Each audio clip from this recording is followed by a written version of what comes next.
Okay, tapos na tayo sa lesson number 5. Ngayon naman ay nasa lesson number 6 natin. At ang pag-aaralan natin dito ay yung adverb. Okay. Pag sinabi natin adverb, nasa pangalan niya na mismo yung salitang verb. At napag-aralan natin yung salitang verb. Ang verb ay yung action sa pangungusap. Don't forget that. Kaya kapag hindi niyo maalala, balikan niyo lang yung lesson natin about verb sa ating playlist. Okay? Para ma-recap nyo, ano nga ba ulit yung verb? Nalimutan ko. Pero alam ko namang hindi nyo nalimutan yan. Kasi malinaw naman sa atin. So, dito tayo. Pag sinabi nating adverb, ang pinaka-keywords mo dyan ay yung add plus yon. Nag-add tayo ng panlarawan sa verb.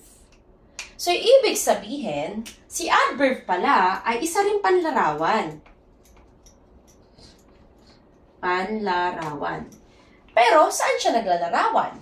Panlarawan sa kilos ng tinutukoy sa pangungusap. Ibig sabihin, si adverb ay isa ring panlarawan. Pero, panlarawan siya saan? Sa tinutukoy ba natin? O sa kilos ng tinutukoy natin? Ito ay sa kilos ng tinutukoy natin.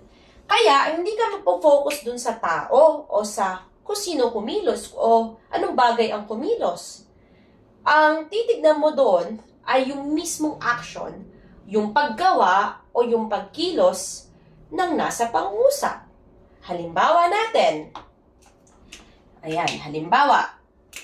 Siya ay naglalakad ng mabilis. Okay. Sabi dito, panlarawan siya sa kilos ng tinutukoy natin sa pangungusap. Sino bang tinutukoy natin dito? Ang tinutukoy natin dito ay siya.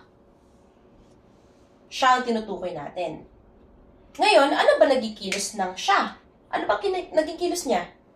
Naglalakad. Ayan. So, ibig sabihin, may kilos na tayo. Meron na tayong tinutukoy sa pangungusap. Ang adverb, pag sinabi nating adverb, yung naglalarawan doon sa naging kilos ng tinutukoy natin sa pangungusap. Ano ba yung naging kilos niya? Naglalakad. At ano yung naglalarawan doon sa naglalakad? Ano ba naging panlarawan doon sa kilos na naglalakad? Ang naging panlarawan natin dyan ay yung salitang mabilis. Kaya yan ang tinatawag natin na adverb. Lagi niyo tatandaan ha, panlarawan siya sa kilos ng tinutukoy natin sa pangungusap. Hindi siya yung kilos, kundi kung ano lang ang nilalarawan ng kinilos. Okay? Wag niyong kakalimutan, ang adverb ay hindi kilos.